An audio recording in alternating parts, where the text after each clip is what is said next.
Uy, cuidado. Cuidado con la piedra. ¿Va bien? Desde luego quien puso esto no piensa en ponerlo muy grande. Sí. Menudas piedras, que cuesta más buena. Madre mía. Pero bueno, Javi, no sé dónde te has metido, pero te estás dejando la vida. Me estoy dejando la vida, tú no sabes la cuesta que estoy subiendo, tío. Bueno, por los soplidos parece que estás subiendo el Everest. Al Everest no exactamente, pero bueno. Ahora estoy subiendo, luego voy a descender, luego vamos a volver a subir, luego vamos a bajar otra vez, o sea que vamos a estar entretenidos. Una especie de paseo por las montañas, está bien, vamos a hacer ejercicio. Sí, además unas montañas algo especiales, sí. Bueno, si el programa de hoy se llama Volcano, no hay que ser muy listo para saber qué son esas montañitas que tienen un agujero encima, ¿cómo se llaman? Sí, vamos a decirlo ya claramente, hoy la cosa va de volcanes. Y además, para hablar de volcanes en España, como te puedes imaginar, hay que irse irremediablemente a Canarias. Me llamo David Calvo, soy el responsable de divulgación científica del Instituto Volcanológico de Canarias y tras dedicarme a la vulcanología muchos años, ahora me dedico a la divulgación científica para intentar promover las vocaciones científicas en la juventud y en la menos juventud, por supuesto. Sí, en los viejos también, nosotros también. Y eres presentador del Teleplaneta en el canal 24 Horas de Televisión Española y a nivel regional en Radio Nacional del Planeta Ivo Radio. Hombre, qué bueno, si es David Calvo, muchos le conocerán porque es el vulcanólogo que va por el mundo con el loco de Jesús Calleja. Sí, ¿tú te acuerdas de los buscadores de gatos en el capítulo aquel del Linces? Hombre. Bueno, pues a David le pasa lo mismo, pero visitando los volcanes más increíbles del planeta. ¿Cuántos volcanes has visitado tú por todo el mundo? Pues prácticamente todo. A ver, hazme una lista. He visitado Popocatépetl, no sé cuánto. Es que son bastantes. Te voy a decir, excepto el sistema volcánico de Papúa Nueva Guinea y Nueva Zelanda, el resto los he visitado todos. He estado en Hawái, en los volcanes de las repúblicas centroafricanas, los grandes lagos de lava. He estado en las zonas del sudeste asiático, Centro, Sudamérica, volcanes chilenos, volcanes norteamericanos. Bueno, este tipo es un máquina. Ha visitado todos los volcanes del mundo, ni más ni menos. Le han tenido que pasar cosas flipantes. Que te pasan 100.000 historias, algunas peores, otras mejores. Hemos sufrido asaltos, hemos sufrido picaduras de todo tipo de bichos y situaciones peligrosas, ¿no? Que son las que, bueno, luego quizás las comentas con un poco más de gracia, pero que en el momento evidentemente no te apetece. Hemos tenido que trabajar armados, escoltados, etcétera, en países muy complicados. Pasa de todo, ¿no? Porque cuando viajas mucho te pasa de todo, que te asalten, que te atraquen o que te den una pistola y te digan si ves a alguien dispárale, ¿no? O sea, estas cosas que... Volcanes, violencia, armas. Menudo programa nos espera. No, y además en más de una ocasión han tenido que salir por patas porque si no, no lo cuentan. Que por un pelo casi os pilla, ¿no? Por 48 horas, de hecho. O sea, eso fue en la erupción de Santa Ana en 2005 en El Salvador, el volcán Ilamatepec. Trabajando en el cráter, nosotros teníamos una comunicación permanente con los equipos de supuestamente profesionales de El Salvador que vigilaban que todo estuviera bien. Ellos controlaban un poco la señal sísmica del volcán, ¿no? Total que, bueno, la situación era tal que mis compañeros Pedro Antonio y Pepe, José Barrancos, el doctor José Barrancos, estaban trabajando en el cráter y la presión del sistema era tal que ya era imposible oírse entre ellos hablar. O sea, el volcán estaba... para reventar. Estaba a reventar. Sí, estaba para reventar. Estaba arriba, ¿no? Se estaba arriba haciendo experimentos y, bueno, pues se acaban los experimentos y se baja del volcán, además en medio de una tormenta terrorífica. Y cuando se llega al observatorio, pues vemos que las pantallas de los sismógrafos están completamente disparatadas, de señales previas a una erupción, los famosos tornillos. O sea, bajáis a la base y veis que todas las pantallas están pitando. Sí, todo de que va a reventar, que es inminente. Y le preguntamos, oye, pero ¿vosotros no os dais cuenta de que esto está para reventar? Pues no sabemos, estas señales no las habíamos visto nunca. Pero vosotros no sois normales, ¿o qué? Pues precisamente si no las veis nunca. Y a las 48 horas el volcán saltó por los aires, o sea que fue... ¡Guau! Esto va a reventar. Yo soy Antonio Martínez. Yo soy Javier Peláez y esto es...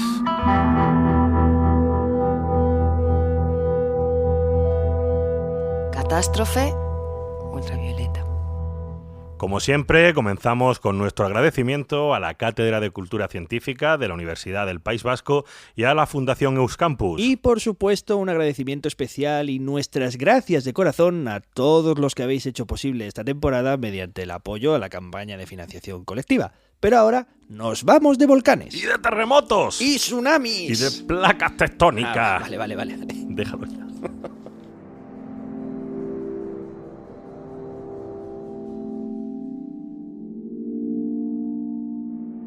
Estamos hablando de volcanes, estamos en España y lo lógico y normal es que nos vayamos al gran volcán por excelencia. Vamos al Teide. Bueno, el Teide es el pico más alto de todo el Atlántico, es algo que la gente no suele saber, que es el tercer volcán más grande del planeta, solo después de Mauna Kea y Mauna Loa. ¿Cómo se mide un volcán? Porque claro, eso del nivel del mar para las montañas me imagino, pero para el volcán...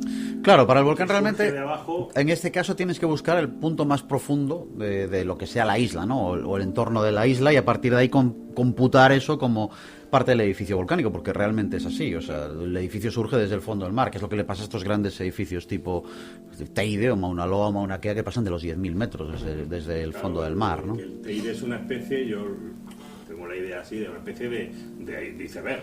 Sí, claro, que estás viendo... Debajo del agua también queda volcán. Sí. Más, queda mucho volcán. volcán. De la tierra. Claro. O sea, llegamos al fondo marino y aún ahí abajo sigue habiendo Teide, ¿no? Yo creo que desde el fondo hasta la punta que hay hoy, desde su base tal, son casi 7.000 y pico metros. Casi 7.000 desde la... Más de 7.000, sí. O sea, tenemos casi un Everest. Casi un Everest, sí. Aquí Y luego habría una cosa que sí que es cierta, y que eso lo que tienes razón, que yo sé que se hizo en el Mauna Loa. El Mauna Loa es tan grande, y yo me imagino que el Teide también le pasa, es tan grande y tan descomunal, que su propio peso ha combado la corteza debajo de él. Entonces el Mauna Loa realmente son más de 10.000 metros lo que tiene. Y de hecho ha bombado la corteza oceánica bajo su peso de todo lo que pesa y toda la masa que tiene. Entonces ha empezado a charlar y sí, hunde toda la corteza oceánica bajo la isla, ¿no? Imagino que en el Teide es probable que pase algo similar. Más de 7.000 metros, Antonio. Tú te reías de mis soplidos cuando yo estaba subiendo, ¿eh? Bueno, si lo miras así es como lo que decís, un Everest debajo de la superficie del mar, ¿no? Oficialmente el Teide mide 3.718 metros contados desde el nivel del mar.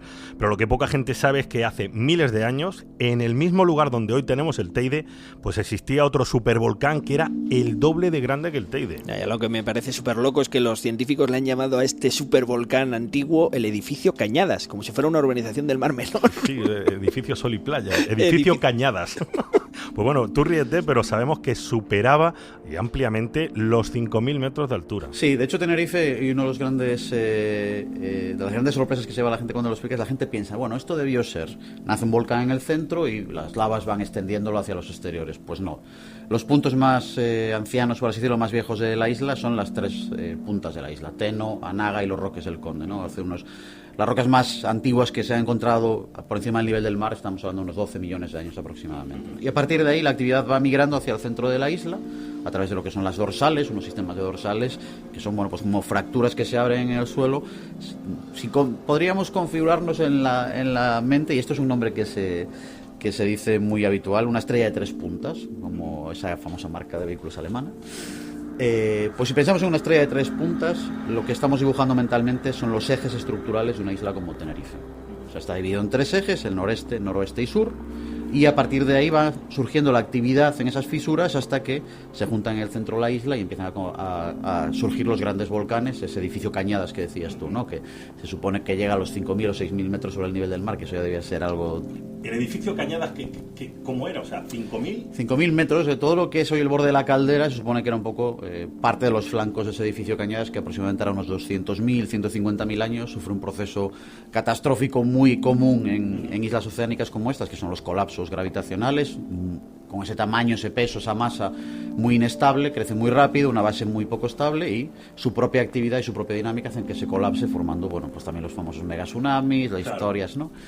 Y a partir de ahí, desde hace 150.000 años aproximadamente, comienza a crecer el Teide en uno de los sectores de lo que es la caldera, ¿no? 150.000 años nada más. Muy joven, hace sí. 150.000. Bueno, resumiendo la historia de este impresionante edificio de 5.000 metros, teníamos tres puntos grandes volcánicos que se forman algo así como un triángulo, y en el centro empezó a elevarse un megavolcán. Y esa zona central de la isla, hace unos 200.000 años, había una gigantesca mole con el doble de tamaño del Teide actual, que creció rápidamente y que terminó por colapsar. Y ahora te toca a ti imaginar cómo pudo ser ese impresionante colapso. Realmente es curioso porque estos tsunamis, ¿no?, que muchas veces conceptualmente son difíciles de imaginar, empiezas a ver que hay otras islas en las que empiezas a encontrar depósitos, en los que encuentras pues corales o restos de fauna marina o de animales marinos a unas alturas que dices tú, esto no me cuadra, ¿no?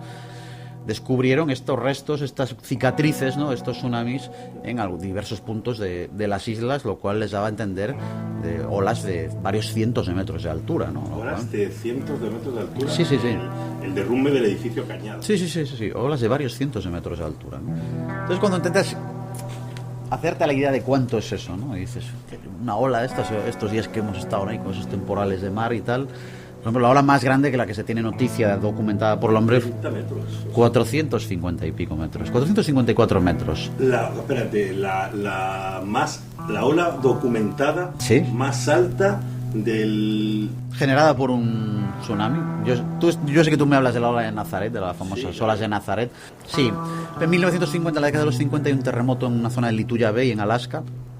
Ese terremoto hace que parte de una montaña caiga sobre el glaciar de la bahía. El glaciar de la bahía se levanta en el aire, literalmente, y vuelve a caer todo su peso sobre la bahía. Eso genera una ola de 450 metros de altura, que no dio la vuelta al mundo, ni mucho menos, salió de la bahía y poco después su energía se disipó, pero alcanzó los 400 metros de altura. Lo más increíble, queridos oyentes y querido Javier, es que había 2 personas pescando en la bahía y sobrevivieron. No, a 450 metros de ola. Correcto. No, o sea, allí, a lo mejor la ola y se iría extendiendo. Supongo que sí, o no sé, supongo que podrían escribir un libro y documentarlo mientras subían una ola de 400 metros, supongo que tardas bastante. Supongo que a nadie se le ocurriría el famoso, por debajo, está por debajo, ¿no? Pues son 400 metros de altura de ola. Dios, 400 metros, eso sí que es hacer surf y lo demás son tonterías. Por cierto, que David se está refiriendo a la mega ola de Lituya Bay, que aunque las estimaciones varían, hay estudios que indican que incluso pudo haber superado los 500 metros de altura. Sí. Y aprovechando que David nos está hablando de tsunamis provocados por el derrumbe de volcanes, como lo del edificio Cañadas, quiero hacer un pequeño parón para contarte otra historia que conocí hace poco. Te presento a Ricardo Ramallo, un investigador portugués que trabaja ahora para la Universidad de Lisboa y que lleva años estudiando volcanes en las islas de Cabo Verde, en el Océano Atlántico. Así empezó su historia. Empecé mi doctorado sobre la evolución geológica de Cabo Verde sobre el 2005. Mientras estaban en Cabo Verde, Ricardo se dio cuenta de que en la zona alta de la isla de Santiago, a varios cientos de metros sobre el nivel del mar, había unas rocas gigantes de varias toneladas dispersas aquí y allá. Mientras cartografiaba la zona, encontramos algunas de estas rocas. En aquel momento las encontramos intrigantes, pero tenía que terminar un doctorado sobre otro tema. Así que no pensé mucho en ellas. O sea que tampoco se fijó demasiado. Y eso a pesar de que en el lugar hay bastantes rocas. Sobre 60 o 70, no recuerdo. Pero en aquel momento solo vi 2 o 3. 2 o 3 de las rocas más grandes. Llegados a este punto, Ricardo se olvidó de las rocas, pasaron los años, pero un tiempo después sucedió algo. Muchos años después, sobre 2010-2011, uno de mis colegas vino de Lisboa y observó depósitos de tsunami en la isla de Santiago y toda esa área. Por primera vez, Ricardo y su equipo estaban ante una pista. Aquellas rocas enormes tenían que haber salido de algún sitio y Ricardo empezaba a juntar las piezas. Así que, como estaba por allí, me tomé un par de días extra. Empecé a cartografiar la zona y tras 2 o 3 días había localizado más de 40 rocas. Para que os hagáis una idea, las gigantescas rocas están a 650 metros del mar y a una altitud de más de 200 metros. Algunas son tan grandes como un camión y pesan más de 700 toneladas. Su composición además es muy diferente del joven suelo volcánico de la isla en el que se encuentran, de tal manera que, por así decirlo, están fuera de sitio. ¿De dónde han salido estas rocas? Así que tomamos muestras de las rocas, las datamos y cuando tuvimos los resultados, dije, ¡guau! Esto es realmente importante. Porque nos dimos cuenta de que no solo las fechas de las rocas eran similares, sino que encajaban con las del colapso de la isla de Fogo. Inmediatamente nos dimos cuenta del potencial de aquello y escribimos el estudio. El volcán. ¡Eso es! Justo a varios kilómetros en línea recta hacia el oeste está la isla de Fogo, con uno de los volcanes más activos del mundo, de 2.829 metros de altitud. La distancia serán unos 57 kilómetros desde la costa oeste de Santiago. Desde la parte norte hay algo más, sobre 70 kilómetros. Y ya empezamos a intuir lo que pasó. Casualmente, la ladera oeste del volcán Fogo se derrumbó hace miles de años, causando un evento catastrófico. Ya sabíamos desde hace años que el volcán Fogo se había derrumbado en el pasado. Y lo sabíamos no solo por la silueta, sino por la morfología del volcán. Al analizarlas, Ricardo vio que la edad de las rocas coincidía con la fecha en que había colapsado el volcán Fogo, que está justo enfrente de la isla de Santiago, y además fue hace muy poco. Hace unos 73.000 años, que en términos geológicos es ayer por la tarde. Qué bueno. Pero, ¿qué piensan los científicos que pasó exactamente durante aquel colapso? Enormes masas de roca cayeron al océano.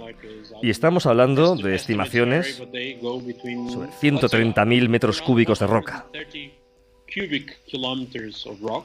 Así que Ricardo Ramallo y su equipo ya lo tenían todo. Las rocas enormes, el enorme colapso y el tsunami. Debido a la distribución de las rocas y los depósitos que encontramos en el norte de Santiago, sabíamos que la única manera de que llegaran hasta allí era porque una ola hubiera llegado desde el oeste. Fogo está al oeste. Las fechas cuadran. La única manera de explicar aquellos depósitos era el impacto de un gran tsunami. Así que teníamos la pistola humeante y teníamos las pruebas del crimen. Chan, chan, chan, ya se estaba resolviendo todo, pero todavía yo creo que no nos hemos hecho la idea de lo grande que era aquel tsunami. Escucha. La mínima altura, redondeando, es de unos 270 metros por encima del nivel del mar en el momento del derrumbamiento. ¡Wow! Una ola de 270 metros causada por la caída de la ladera del volcán que se desplazó a toda velocidad. Este gigantesco tsunami, provocado por la enorme masa de roca que cayó al océano en cuestión de minutos, habría alcanzado Santiago y después el resto de islas, e incluso, quién sabe, puede que llegara más lejos. Y fue al pasar por encima de la isla de Santiago cuando el tsunami arrastró las enormes rocas hasta la cima. Así que cuando el tsunami subió por encima del borde del precipicio, arrancó trozos de ese precipicio y los llevó tierra adentro. Y esta es la historia de cómo unas rocas gigantes como autobuses llegaron hasta lo alto de una isla donde se supone que no deberían estar. Pero, ¿qué conclusión sacamos de todo esto? La importancia del estudio es que demuestra que estos colapsos pueden suceder de forma catastrófica y provocar estos grandes tsunamis. Bueno, ya me imagino lo que estáis pensando todos. ¿Puede suceder esto otra vez? La respuesta es que sí, podría suceder. Que vaya a ocurrir ahora o no, no lo sabemos. Pero la energía potencial está, porque el volcán está allí, es muy activo y muy alto, y un día se derrumbará de nuevo. La cuestión no es ya si puede volver a suceder en Cabo Verde, sino si puede ocurrir en otros lugares del mundo. Hay muchos otros volcanes en el mundo en los que esto podría ocurrir. La mayoría de las islas volcánicas son muy escarpadas y pueden colapsar. Lo vemos en el registro geológico. Pues lo reconozco, Antonio. Me has dejado con la boca abierta. Es una historia, completamente catastrófica. Saludos para todos los oyentes de Catástrofes Ultravioletas. Muchas gracias, Ricardo. Ha sido un placer.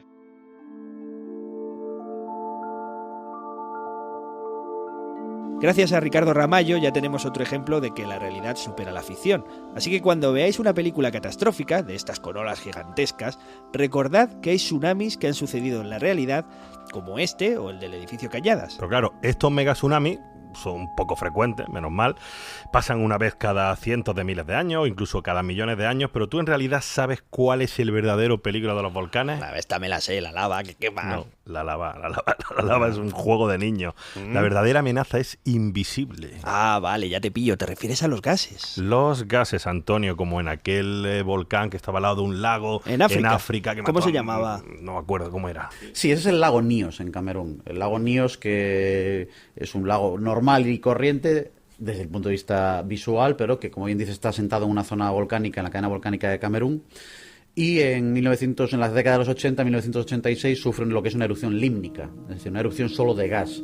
El gas se va acumulando en el fondo del lago por la propia presión de la columna de agua, hasta que llega un momento en que esa presión se vence y se produce lo que es un overturning, ¿no? O sea, se produce, el gas sube hacia la superficie, se desborda por los bordes del cráter o el borde del lago, y fundamentalmente lo que es dióxido de carbono. El dióxido de carbono es más pesado que la columna de aire normal, entonces se extiende por el suelo como la niebla, como en la película, la niebla, ¿no? Solo que no lo ves, no lo hueles, lo que hace desplaza el oxígeno en su camino. Llegó a poblaciones, aldeas, tribales de los alrededores del volcán, y allí mató a 1000 personas que ni se enteraron de que... y generó una auténtica zona muerta. Y allí se encontraron a la gente en la calle, en las motos, en los coches, como bien dices, y muertos en las casas, porque la erupción del dióxido de carbono había desplazado todo. Bueno, había que generar unas condiciones absolutamente incompatibles con la vida, ¿no? En un idílico lago de 2 kilómetros de largo, Le magma situé sous le lac libère du dioxyde de similar a carbono. una explosión. El dióxido de carbono explotó hacia la superficie.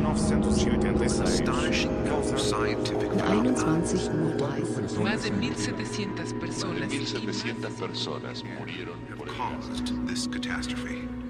¡Buah, qué terrible! Estamos hablando de 1.800 personas muertas por un agente invisible. Sí, y no solo en ese lago de Camerún. Las muertes por asfixia en lugares cercanos a volcanes es algo más común de lo que tú puedas pensar. De hecho, uno de los problemas, uno de los principales temores que tenemos cuando trabajamos en volcanes activos que no están en erupción, en los que te mueves en zonas en las que teóricamente estás bastante tranquilo, son estas depresiones en las que se acumula el gas y en las que, bueno, pues puedes quedarte, como se quedaron, por ejemplo, en Hakone, en Japón, un auténtico regimiento de soldados del ejército japonés haciendo unas prácticas, se metieron por allí y allí se quedaron todos.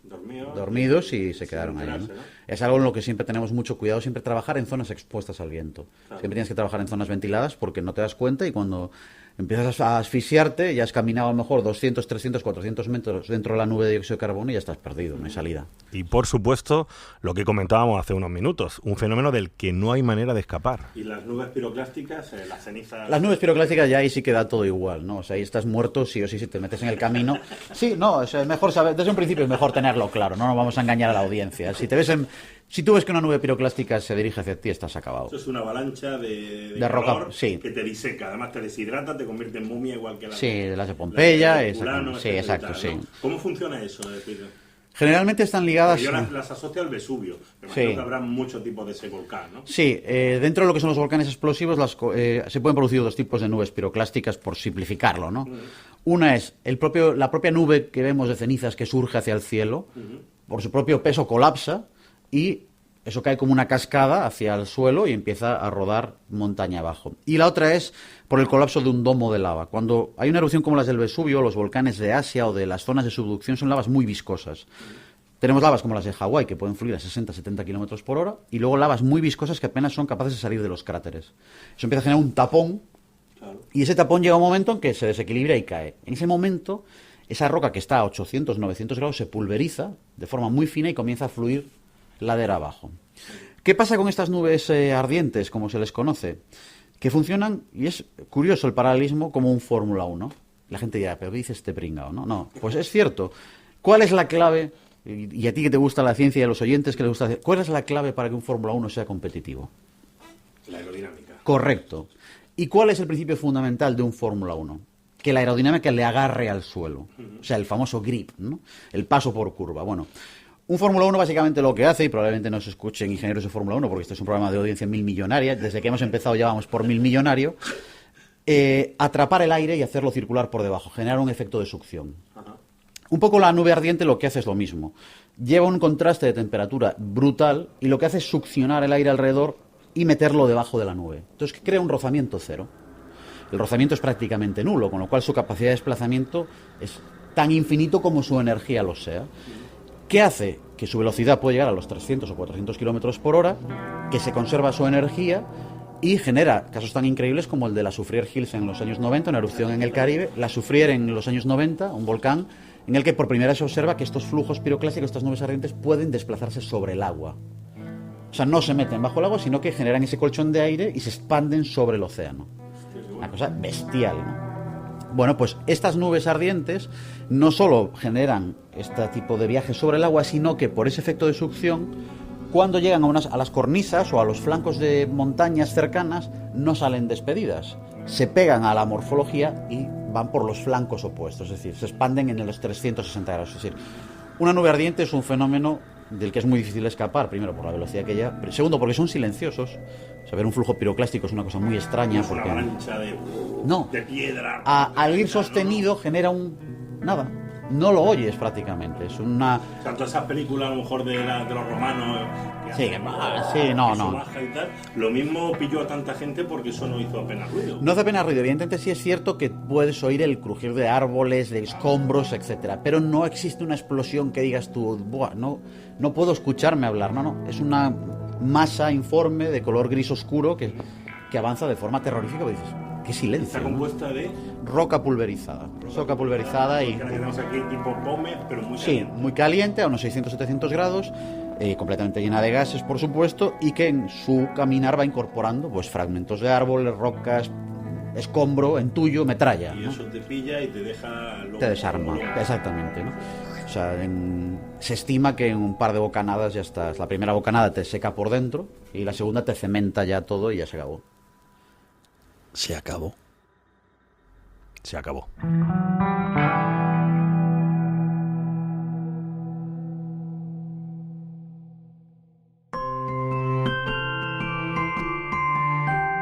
Esto es Extracción Crónica.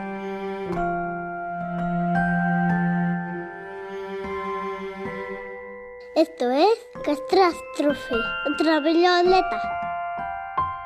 En moda. Seguimos en Catástrofe Ultravioleta, un podcast explosivo y algo angustioso, la verdad. Y continuamos en las instalaciones de Involcán, concretamente en la sala de control y vigilancia volcánica, para conocer a otro vulcanólogo. Vale, soy Pedro Hernández, soy investigador del Instituto Volcanológico de Canarias, responsable de vigilancia volcánica y especialista sobre todo en gases volcánicos. Soy geoquímico de... Y allí estamos pitando. ¿Qué pasa? Sí, bueno, eso es... Estamos pitándonos... Sí, el volcán del Hierro, que fue la última erupción en Canarias, ¿no? El 2011-2012, pues todavía está catalogado como un volcán, aunque ya terminó la erupción, como un volcán activo, ¿no? Vale.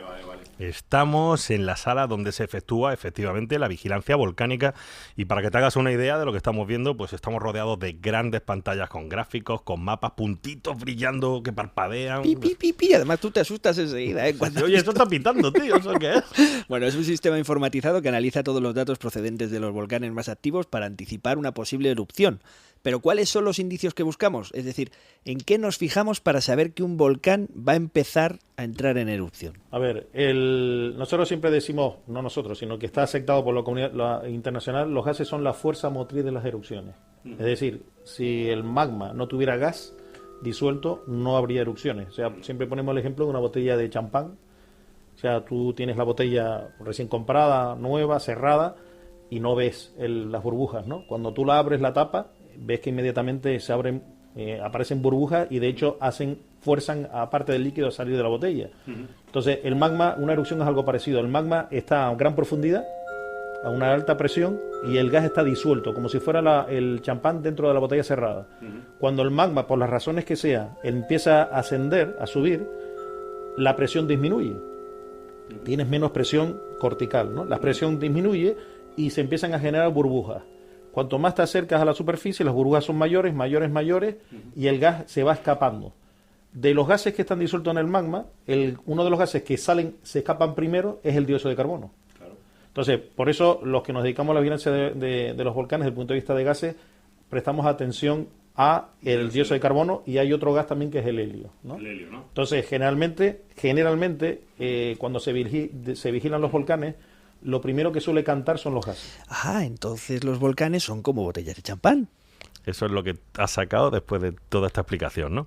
Bueno, lo que me queda claro es que el Teide es uno de los volcanes más vigilados del mundo. Los volcanes emiten gases en dos formas, ¿no? Vamos a decir, uno es lo que llamamos visible, que son las fumarolas, los penachos, ¿no? Cuando vemos un volcán, pues ese penacho de kilómetros. Y hay otra, y hay otra que es, se llama la no visible o difusas, que son emisiones que no las ve el ojo humano, pero que ocurren, son silenciosas. Entonces, los volcanes emiten generalmente inclusive la misma cantidad, o inclusive superior algunas veces, de gases de forma difusa respecto a la visible. Entonces, en el caso del Teide, por ejemplo, si hablamos del cono sumital del Teide, emite entre 200, 300 toneladas al día de dióxido de carbono. Entonces, nosotros estamos monitorizando esa emisión y haciendo campañas, pues, tanto en el... 300 toneladas al día emite el Teide en lo que es el cono sumital de dióxido de carbono. Entonces, nosotros hacemos campañas mensuales de la emisión del cráter, son 30, 40 toneladas, y del cono sumital una vez al año. Entonces, nosotros tenemos una serie temporal, cada año tenemos esa emisión y podemos correlacionarla con la actividad, ¿no? Y luego también tenemos estaciones en modo continuo, que nos miden cada hora. Es decir, que tenemos estaciones que miden con precisión la cantidad de dióxido de carbono y de helio que expulsa el volcán, y tenemos datos casi por hora. Sí, pero la cosa no es tan sencilla como sentarse en un sillón ahora y esperar allí a los datos en la pantalla del ordenador, ¿eh? Como estamos escuchando, además de las mediciones mediante la estación, los vulcanólogos tienen que también ponerse las botas de escalada, los trajes estos especiales ignífugos y a subir para arriba y hacer mediciones desde arriba, desde la cima. Y claro, no todos los volcanes son tan seguros como el Teide. Estábamos en Krafla, un volcán que está en el norte de Islandia, y es una zona pues con mucha actividad geotermal, y estamos en una zona pues con lo que llaman los mud pools, ¿no? O sea, piscinas de lodo, ¿no? Y una zona son peligrosas realmente para caminar, pero estaba caminando una zona que aparentemente parecía segura, y de pronto piso y se rompe el suelo, la costra del suelo, y se me mete el pie en agua a 98 grados. Entonces, claro, me entró agua por el calcetín, fue un shock, pero realmente no sentí en ese momento dolor, sino me tiré para atrás y luego... O sea, tú lo notaste mojado y fue un shock, pero tampoco fue un gran dolor. Entonces, la inercia lo que hizo fue me tiré para atrás, y luego cuando me quité el calcetín, pues me salió el calcetín con todo, pues fue una quemadura alrededor de todo lo que es la parte alta del tobillo, ¿no? Entonces me salió toda la piel. Sí, me tuvieron que después hacer inclusive un injerto de piel, cirugía plástica, eso fue un desastre. Pero a mí me quedó como marcada en el cuerpo. No le dolió nada, o sea, bueno. No, después ya vino el dolor, porque claro, cuando es que fue quemaduras de tercer grado. Es que hubo quemaduras de tercer grado. O sea, se me quemó el sistema, el tejido nervioso superficial. Claro, después te enteras que hay gente que se ha caído hasta la barriga en estos sitios. Joder. O sea, imagínate. Madre mía, hasta la barriga. O sea, yo no quiero imaginarme el dolor, o sea, que tiene que pasar esto. Tremendo. Y todo esto para tener bien vigilados los gases y todos los indicios que señalan una erupción y así poder evacuar a tiempo, porque a diferencia de los terremotos, las erupciones volcánicas sí que se pueden predecir y anticipar. Exacto, mira, yo te voy a decir un dato. Yo llevo viviendo en Canarias hace unos 13 años ya, y una de las cosas que me llamó la atención pues fue cuando yo llegué, el mismo año había una crisis volcánica en el Teide, la famosa crisis aquella del 2004, y el Instituto Volcanológico dio la alerta casi un mes antes de que empezase la actividad sísmica. ¿Sí? Bueno, en el Hierro pasó lo mismo, se detectó casi 2 meses antes de que empezara el lío, ¿no? La fiesta, sí. Bueno, por cierto, ¿tú sabes quiénes son muy buenos prediciendo y anticipándose a las erupciones volcánicas? Los institutos vulcanológicos. Macho, no das una hoy, tío. Vaya, hombre. No, hombre, no. Aparte de los institutos, ¿quién crees que puede ser?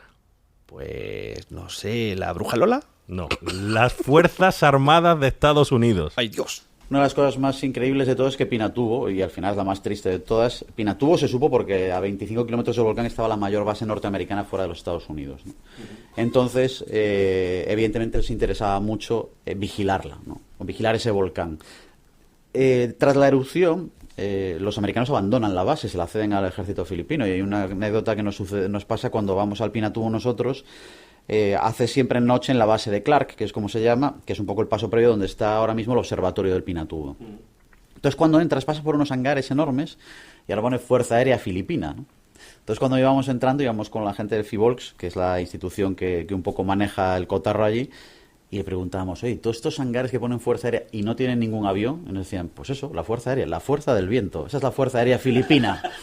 O sea, ellos no tienen aviones de combate, pero los americanos, como el gasto que tenían para limpiar y restaurarlo todo era enorme, decidieron cedérselo al ejército filipino, les dejaron algunos helicópteros Bell de la guerra de Vietnam, pero eso, tenían los hangares abiertos de par en par. La fuerza aérea es la fuerza del viento, entra por un lado, sale por el otro, ¿no? Y bueno, y decías que lo vigilaron porque evidentemente había mucho... ¿Sabían que iba a dar un petardazo? Sí, de hecho, horas antes de la erupción paroxísmica del final de fiesta, como digo yo, se evacúa todo el personal de la base, casi 14.000 soldados con sus familias, y también las localidades cercanas. O sea, se evitó una auténtica tragedia por el hecho de las bases americanas, que no es el único caso. Hay uno muy cachondo en Italia, que es durante la crisis de los campos flegreos, los bradisismos en los 80, en los que en la zona donde había esta crisis volcánica había una base norteamericana y desde un pueblo cercano enviaban todos los días a un par de paisanos desde la montaña a vigilar la estación americana, y si veían que evacuaban la base, evacuaban el pueblo, un poco de forma paralela, porque ellos sabían que los americanos no iban a dejar a su gente allí, ¿no? Claro, tenían un sistema paralelo. Sistema de retenes, ¿no? Sí, un sistema de retenes. Exactamente, ese era el sistema, ¿no? Bueno, después de conocer este increíble sistema de avisos, llega el momento de volver a insistir en nuestras gracias a los patrocinadores, que os incluye a todos los mecenas que habéis hecho posible este programa. Y había una opción entre esas posibilidades de mecenazgo, que era la de patrocinar un programa. Así que vamos con nuestro primer patrocinador, que es el bar Travelin.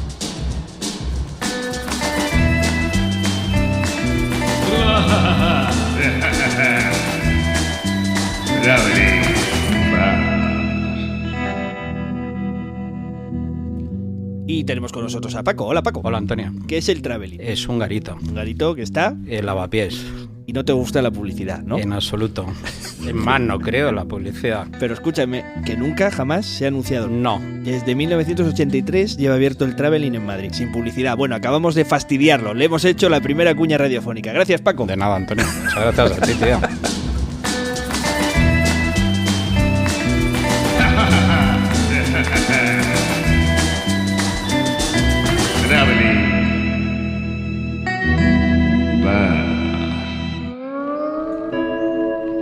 Estás escuchando Catástrofe Ultravioleta.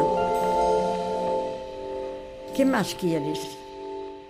Continuamos en Catástrofe Ultravioleta y, como veis, los científicos tienen buenas herramientas para anticiparse a las erupciones volcánicas. Pero, ya que los hemos mencionado antes, ¿qué pasa con los terremotos? Bueno, los terremotos son otra historia. ¿Se podría detectar un terremoto antes de que ocurra? Bueno, vamos a ser muy claros con la audiencia. Ahora mismo, no. Ahora mismo no podemos, o al menos por lo menos no sabemos. Bueno, pero se está intentando encontrar una manera de hacerlo. Se está intentando, pero por ahora nada. Bueno, entonces, ¿qué es lo que tenemos? Bueno, déjame que te presente a Nemesio Pérez, uno de los vulcanólogos más punteros que tenemos en España. Es el director de Involcán y además tiene una experiencia de muchos años en Japón y vamos a ver qué nos dice. Es verdad que la predicción de terremoto es difícil, pero no significa que no se hayan hecho cosas.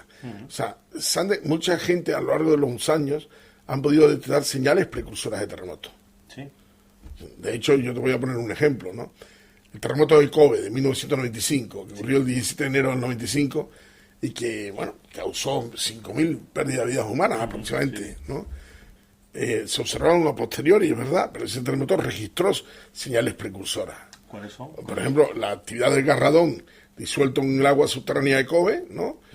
Casi 3 meses antes empezó a incrementarse, llegándose a un pico máximo en torno al 26 de diciembre. Es decir, hay señales... Precursoras de terremoto, por supuesto. Las cosas en la naturaleza no ocurren sin transmitir información, sin transmitir señales. Lo que ocurre es, nosotros tenemos la capacidad de registrar e interpretar correctamente esas señales, ahí está el problema. Claro. Lo que dice Nemesio tiene mucho sentido. Es muy extraño pensar que unos eventos de tanta energía como son los terremotos aparezcan de la nada sin que haya indicios. O sea, la cuestión es si algún día podemos identificar esas señales precursoras y sobre todo si podemos interpretarlas correctamente. Claro, y esas señales precursoras del terremoto de Kobe, ¿podemos analizar eso un poco más? ¿En qué consistieron? O sea, ¿de qué va la cosa? Bueno, pues atentos porque la historia tiene miga y además Nemesio yo creo que la vivió en primera persona. Da la casualidad que yo, después de dejar mi estancia en Estados Unidos, fui a trabajar en la Universidad de Tokio y llegué a Japón el día del terremoto de Kobe. ¿El mismo día? El mismo día. Entonces... qué impresión, ¿no? Entonces, para mí eso fue muy interesante porque... ¿Qué magnitud tuvo? 7, 8 casi. 7 algo, 7.1, 7.2. Pero bueno, no, yo llegué a Tokio, llegué a las 3 de la tarde, el terremoto fue por la mañana, ¿no? Pero viví una experiencia muy divertida, muy interesante, porque yo fui a Tokio a trabajar en el laboratorio de química de terremotos. Espera, corta el audio ahí un momento, Javi. ¿Me estás diciendo que un experto en química de terremotos va y aterriza en Japón el mismo día del terremoto de Kobe? No, esto es casualidad, pero tú imagínate la impresión que se llevaría. O sea, tú llegas allí, el primer día en Tokio, imagínate el laboratorio, la gente de aquí para allá, corriendo, locos perdidos. Y él allí con la maleta recién aterrizado, con todo el mundo corriendo de un lado a otro, analizando los datos del terremoto. Sí, bueno, pues entre aquel barullo, aquel día del terremoto de Kobe, surgió una idea que os va a dejar alucinados. Claro, ellos tenían estaciones de monitorización de química de terremotos en la zona de Tokio y en la zona del norte de Tokio, en la zona de Sendai, no tenían nada en la zona de Kobe, porque nadie se esperaba un terremoto en Kobe. Pero un alumno de doctorado de ese laboratorio tuvo una idea magnífica. Tú sabes que el cloruro en las aguas embotelladas, el cloruro que tú tienes en un agua embotellada es el cloruro que hay en el agua subterránea que ha utilizado esa embotelladora. Ajá. Porque en el proceso de embotellamiento ni añades cloruro ni lo pierdes, porque es un elemento genéticamente conservador. Vale. Y tú sabes que todas las aguas embotelladas tienen una fecha o bien de producción o de caducidad. Si tiene una fecha de producción, pues ya sabes cuándo se extrajo el agua subterránea y se puso en esa botella. Si tiene una fecha de caducidad, simplemente tienes que saber cuál es el periodo que ponen y tiene la fecha de embotellamiento. Sí. Bien. Pues este chico lo que hizo fue dedicarse a comprar aguas embotelladas por todo Tokio, incluso llegó a conseguir aguas embotelladas de 1 año y 2 años antes del terremoto. En otras palabras, ¿qué estaba haciendo este chico? Coger las manillas del reloj e ir hacia atrás. Qué bueno. Entonces, ¿qué hizo el tío? Empezó a hacer análisis muy finos de cloruros en esas aguas embotelladas. Claro, si tú estás en una empresa embotelladora y tú haces tu propia analítica, pues a ti si el agua te da un día 14 miligramos litros, o sea, 14 gramos litros miligramos litros de cloruro, y otro día te da 16, y otro día te da 17, a mí te da igual, o sea, no va a alterar la calidad del producto. Pero si tú lo afinas, pues ¿qué es lo que hizo Urumu Tsunugai? ¿Cómo se llamaba? Urumu Tsunugai, que es hoy en día catedrático en la Universidad de Nagoya. ¡Qué historión! ¿Qué hizo lo que hizo Urumu Tsunugai? Empezó a hacer análisis muy fino y pudo ver como 3 meses antes el contenido de cloruro pasó a variar desde 14 ppm a 16 ppm. O sea, esa variación en la botella esa variación desde el punto de vista de calidad no tiene, pero esa variación, claro. Y sobre todo el que eran consistentes en el tiempo esas variaciones. Bueno, el tipo que intentaba encontrar señales precursoras de los terremotos en las etiquetas de las botellas de agua. O sea, es una genialidad, la verdad. ¡Wow! Bueno, y la cosa no queda en esta anécdota. O sea, los estudios de cloruro, como señales precursoras, pues se han publicado en revistas científicas, se han analizado en otros terremotos. Qué bueno, y la historia no termina aquí, porque esto llega incluso hasta España. Bueno, a mí eso me impactó, esa originalidad tanto. A mí eso me impactó bastante. Entonces yo da la casualidad que mi primer año en Tokio yo tenía que hacer un estudio de neotectónica y sismotectónica en la zona del noroeste de la península ibérica. Bueno, entonces durante mi estancia en Galicia en agosto, donde me iba, de Galicia y norte de Portugal, me iba por todas las puntos de agua con gas o aguas ricas en gas, pues yo iba mostrándolo y bueno, y en una de ellas, pues Cabreiroa, como tú conoces, es un agua con gas, tú lo ves como... Bien.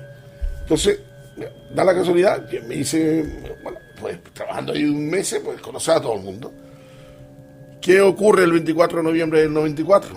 O sea, 2 meses después que yo estuve en Galicia. Pues ocurrió un terremoto en Lugo, donde nadie se lo esperaba. Y ocurrió otro el 24 de si mal no recuerdo, noviembre y diciembre de ese año. Entonces yo llamé a la embotelladora de Cabreiroa, oye, ¿tú tienes algún repositorio? O sea, ¿tú tienes alguna muestra de botellas de 1 año antes? Le digo, porque las embotelladoras están obligadas a guardar durante 1 año una botella por cada lote de producción. Entonces me dijo, sí, oye, ¿y serías tan amable cuando yo vaya en Navidades a casa, me las deja para yo analizarlas? Y sí, sin ningún problema, ¿no? Porque ya pasa el año, te las dejo y te las analizo. ¿Y cuál fue mi sorpresa? Que encontré lo mismo. También. Y la diferencia es que la distancia de Berín al epicentro del terremoto de Lugo era 90 kilómetros. Pues 2 meses antes empezó los clubes a aumentar. Tú fíjate cómo va la historia. El agua estaba dejando pistas por todas partes. Sí, pues Nemesio analizó las muestras de agua de Galicia y se encontró con que los resultados eran muy similares a lo que ya se había obtenido en Japón. El trabajo de Nemesio se publicó en el Geochemical Journal of Japan y encima fue en colaboración con el laboratorio de su amigo y su catedrático Urumu Sunugai. O sea que ya estamos cerca. Bueno, ya como te he dicho, no es tan fácil. Todavía queda mucho por andar antes de poder pronosticar realmente con cierta seguridad un terremoto. Queda mucho. Y la carrera por encontrar estas señales precursoras es preciosa. Hay decenas de científicos en todo el mundo intentando encontrar precisamente esto. Una de las más prometedoras es la que se guía por señales detectadas a través del satélite en cambios en la ionosfera. Se ha visto que coinciden estos cambios con algunos de los grandes terremotos que ha habido en Haití y en Japón en los últimos años. Sí, pero bueno, por ahora todas estas señales precursoras las estamos detectando a posteriori. Lo que tenemos que hacer es hacerlas antes de que ocurra el terremoto. Y hay gente, ya habéis oído, que lo está intentando encontrar hasta en las etiquetas de las botellas de agua. Fíjate, bueno, pues como vemos nos queda mucho y a los que no nos queda nada es a nosotros, que aquí se acaba este capítulo de Catástrofe Ultravioleta. Tenemos que agradecer la confianza depositada en nosotros de la Cátedra de Cultura Científica de la Universidad del País Vasco y la Fundación Euskampus. Y queremos daros las gracias a todos aquellos que nos habéis apoyado y habéis hecho posible esta nueva temporada. ¡Muchas gracias! Y hasta aquí ha llegado el capítulo de hoy. Como siempre, a las voces hemos estado Javier Peláez, Antonio Martínez. La música, la banda sonora original, la ambientación, toda esta maestría e imaginación de Javier Álvarez aquí. ¡Catastrófico! Y nos despedimos. No, espérate, no nos despedimos. Espérate un momentito. Nos despedimos y ya estamos sin tiempo. Tengo una cosa alucinante. A ver, que me meto a grabar dentro del Teide. Pero qué ¿cómo te vas a meter a cuenta que sí. O sea, me meto con la grabadora y hago el capítulo entero dentro de una cueva dentro del Teide. No hay cojones. Continuamos bajando y cuidado ahora con los escalones y la cabeza. Y el piso 1 está justamente debajo de nuestros pies. Ahora mismo, a 4 metros, el techo. Y tiene 13 metros de altura por 5 metros de ancho. Si esta parte de la cuba es grande... Debajo de nosotros hay ese tubo, ¿no? Ese tubo, sí. Vale. Hasta el filito, sin apoyarse en la barandilla ni asomarse para afuera. En canario se dice, no se me alonguen, que se me riscan. No se me alonguen, no se me asomen, que se me riscan, que se me caen. Cuidado con la cabecita. Bueno, tío, ¿qué te parece la idea, Hombre, muy buena idea, dejarte aquí en una cueva. Yo me piro que tengo hambre, macho. Te vas a comer. Venga, hala. Espérate. No te alongues que te riscas, Acuérdate. Tonio. No, hasta luego. Me va a dejar aquí. El tío se larga, de verdad. Tonio. ¡No te risques! Antonio. Tío, se ha ido. Oye. Javier, ¿tú también? Sí. No, espérate. No, Chao, Javier. No, tío, espérate un momento. No, hombre. Que esto está muy bien, hombre. Sí. Que se han ido. Muy bien. Ahí va, a la puerta. Adiós, hombre, adiós. Pues nada, aquí me quedo.